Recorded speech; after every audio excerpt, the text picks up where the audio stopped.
नमस्कार। मेरा नाम संजय कुमार है। मैं एक चित्रकार, कहानीकार, कवि और उपन्यासकार हूँ। मैं अपना लेख आपके समक्ष प्रस्तुत करना चाहता हूँ। मेरे लेख का शीर्षक है भ्रष्टाचार। भ्रष्टाचार हमारे समाज में इस तरह सर्वव्यापी बन गया है कि बिना भ्रष्टाचार के हम कोई भी सरकारी काम नहीं कर सकते हैं। जहाँ कहीं भी सरकारी काम होता है वहाँ भ्रष्टाचार शुरू हो जाता है। हमारे देश में भ्रष्टाचार बहुत खतरनाक समस्या है। भ्रष्टाचार बहुत सी समस्या उत्पन्न करता है। यह समाज में अराजकता उत्पन्न करता है। ये मनुष्य में खराब चरित्र उत्पन्न करता है। ये समाज में कुव्यवस्था उत्पन्न करता है। हम अपने समाज में भ्रष्टाचार को हर जगह झेलते हैं। अगर हम जिला स्तर पर देखें, जो कि प्रशासन की सबसे छोटी इकाई है, वहाँ सरकारी अधिकारी, राजनीतिज्ञ और माफिया मिल जाते हैं और सारा पैसा हड़प जाते हैं जो राज्य सरकार और केंद्र सरकार देती है।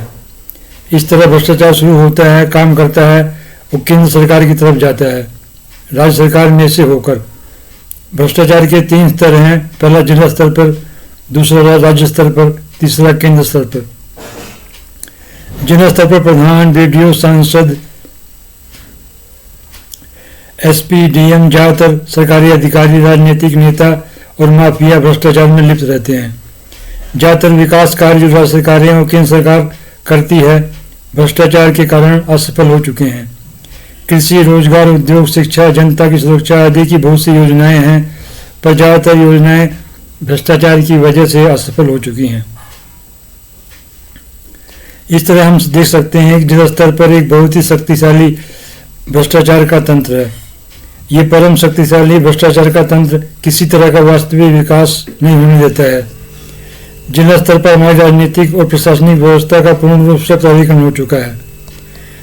ग्रामीण लोग इतने ज़्यादा अज्ञानी और संगठन विहीन होते हैं कि वो भ्रष्टाचार से नहीं लड़ सकते हैं। वो किसी तरह का कानून नहीं जानते हैं और जानना भी नहीं चाहते हैं। ग्रामीण लोग परम पिछड़े होते हैं। अगर हम राज्य सरकार के स्तर पर देखें तो 99.9% विधायक परम भ्रष्ट होते हैं। ज्यादातर विधायक हत्यारे, बलात्कारी और परम अपराधी होते हैं। वो विकास के पूरी तरह से विरुद्ध होते हैं। इस तरह हम देख सकते हैं क्यों ज्यादातर राज्य सरकारें पूरी तरह से दिवालिया हो चुकी हैं। ज्यादातर पार्टियां माफियाओं और भ्रष्ट अफसरों से पैसा वसूलती हैं। ज्यादातर विधायक 1/4 विकास फंड भी खर्च नहीं करते हैं। विधान परिषद की एक सीट लाखों रुपए में बेची जाती है। राज्य सरकार का उद्देश्य जनता की सेवा नहीं होता है, बल्कि राज्य सरकार का उद्देश्य राजनीतिज्ञों के लिए पैसा कमाना होता है। ज्यादातर मुख्यमंत्रियों के पास कोई भी प्रगतिशील दृष्टिकोण और विकास की कोई योजना नहीं होती है। वो पूर्ण रूप से अपराधी होते हैं। सभी राज्यों में जातिवाद मुख्य समस्या है। इस समस्या ने बहुत बड़ा खतरा उत्पन्न किया है।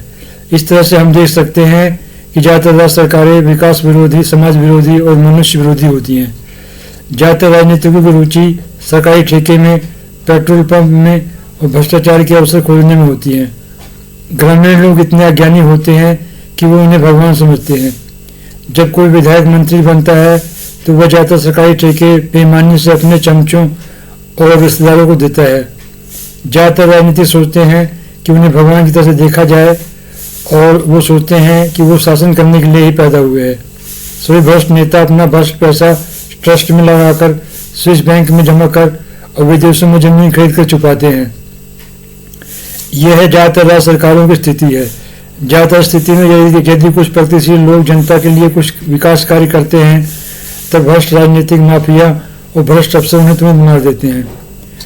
अब अगर हम केंद्र सरकार के स्तर पर देखें तो हम बहुत से विश्लेषण देखेंगे। राज्य सरकार की तुलना में केंद्र सरकार का बजट बहुत बड़ा होता है, इसलिए केंद्र सरकार का भ्रष्टाचार बहुत बड़ा होता है। ज्यादातर राजनीतिक पार्टियां उद्योगपतियों के काले धन से चलती हैं। केंद्र सरकार हमेशा इन उद्योगपतियों का पक्ष लेती है। जब कोई सांसद मंत्री बनता है तो अपने चमचों और रिश्तेदारों को सरकारी ठेके वैसे देता है जैसे विधायक देते हैं। राज्यसभा की एक सीट लाखों रुपए में बेची जाती है। केंद्र स्तर पर भी ज्यादातर सांसद राज्य सरकार के विधायकों की तरह पेट्रोल पंप में, सरकारी ठेकों में और भ्रष्टाचार के अवसर में ढूंढने में रुचि लेते हैं। केंद्र सरकार और राज्य सरकार के भ्रष्टाचार में मुख्य अंतर धन की मात्रा है। भ्रष्टाचार का तरीका वही रहता है। जब किसी पार्टी को बहुमत नहीं मिलता तब खरीद फरोख्त शुरू हो जाती है। सबसे बड़ी पार्टी निर्दलीय विधायकों को खरीदकर दूसरी पार्टी के विधायकों को तोड़कर बहुमत प्राप्त करती है। इस तरह से हमारे लोकतंत्र का पूर्ण रूप से प्राधिकरण हो जाता है। मिलीजुली सरकार में मुख्यमंत्री की मुख्य रुचि बहुमत बनाए रखने की होती है। वह हमेशा सोचता है कि निर्दलीय विधायक और दूसरी पार्टी के टूटे हुए विधायक उसके साथ रहें। मिलीजुली सरकार में निर्दलीय विधायकों को मंत्री पद दिया जाता है। उन्हें मंत्रालय चलाने का न तो कोई अनुभव होता है और न ही कोई ज्ञान होता है। इस तरह वो अपना समय बर्बाद करते हैं और जनता का पैसा भी बर्बाद करते हैं। वो है हमेशा पैसा बढ़ाने के बारे में सोचते रहते हैं। इस तरह से हम देख सकते हैं कि ज़्यादातर नेताओं की रुचि जनता के विकास में नहीं होती। हमारे देश में बहुत से विधायक और सांसद देशद्रोही लोगों से मिले हुए हैं। दाऊद इब्राहिम, हाजी मस्तान, अबू सालिम आदि माफिया हमारी व्यवस्था में बड़ी आसानी से इसलिए सफल हो जाते हैं क्योंकि नेता लोग उन्हें भरपूर समर्थन देते हैं। हमारे देश के ज़्यादातर नेता अपराधियों और आतंकवादियों से मिले हुए हैं। लगभग सभी राज्यों में हर विकृति परम अवस्था में है। सभी राज्यों में उद्योग, शिक्षा, कृषि, प्रशासन, स्वास्थ्य सुविधाओं, सुव्यवस्था, सड़क, बिजली, पानी आदि विषयों में बहुत ज़्यादा सुधार की जरूरत है। सभी राज्यों में इन जरूरी विषयों को विकसित करने की बहुत ज़्यादा ज़रूरत है। सबसे महत्वपूर्ण विषय शिक्षा की ज़्यादातर राज्यों में दुर्गति हो गई है। जितने स्कूल हैं उसकी तुलना में 10 गुना और स्कूलों की ज़रूरत है। जितने अस्पताल हैं उसकी तुलना में 10 गुना और अस्पतालों की ज़रूरत है। जितने डॉक्टर हैं उसकी तुलना में 10 गुना और डॉक्टरों की ज़रूरत है। जितने अध्यापक हैं उसकी तुलना में 10 गुना और अध्यापकों की ज़रूरत है। जितने न्यायालय हैं उसकी तुलना में 10 गुना और न्यायालयों की ज़रूरत है। हमारे देश में जजों की बहुत अधिक कमी है। इस तरह हर बुनियादी विषयों को बहुत ज़्यादा विकसित करने की ज़रूरत है। यह स्थिति 2014 से पहले की है। 2014 के बाद हमारे देश में बहुत से परिवर्तन हुए हैं और अब ऐसा लगता है कुछ ही दिनों में भारत या कुछ ही वर्षों में भारत एक विकसित देश बन जाएगा, जो कि भारत के लिए बहुत अच्छा होगा और भारत के नागरिकों के लिए बहुत अच्छा होगा। इससे चारों तरफ खुशहाली आएगी और सभी लोग सुखी रहेंगे। भ्रष्टाचार के 2 मुख्य कारण हैं। पहला कारण है दोषपूर्ण संविधान और दूसरा कारण है जनता का पिछड़ापन। हमारा वर्तमान संविधान भ्रष्टाचार को नहीं रोक सकता है। हमारे संविधान में बहुत से संशोधनों की आवश्यकता है। हमारा संविधान एक अपराधी को मंत्री बनने से नहीं रोक सकता है। हमारा प्रशासन समाज के प्रति संवेदनशील नहीं है। वर्तमान समय में भ्रष्टाचार की गतिविधि को रोकने की कोई व्यवहारिक व्यवस्था नहीं है। आने वाले समय में जैसे जैसे साक्षरता और जागरूकता में समय में बढ़ेगी वैसे वैसे भ्रष्टाचार कम होगा। मैंने देखा है कि अगर आज गांव में बहुत से लोग समाचार पढ़ते हैं और सुनते हैं। आज से 20 साल पहले गांव में बहुत कम लोग समाचार पढ़ते थे, लेकिन आज परिस्थितियां पूरी तरह से बदल गई हैं।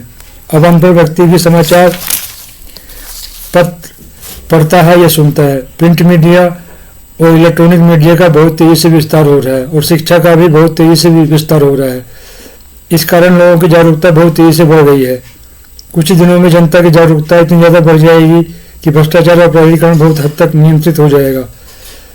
सभी युगों में समाज की सभी समस्याएं राजनीतिक व्यवस्था के द्वारा ही उत्पन्न होती हैं।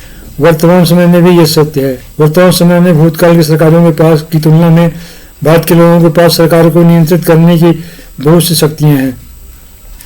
वर्तमान समय में सरकार के पास उतनी स्वतंत्रता नहीं है जितनी भूतकाल की सरकारों के पास थी। बीते हुए इतिहास में लोगों के पास उतने अधिकार नहीं थे जितनी की आज है, इसलिए ये जनता का युग है।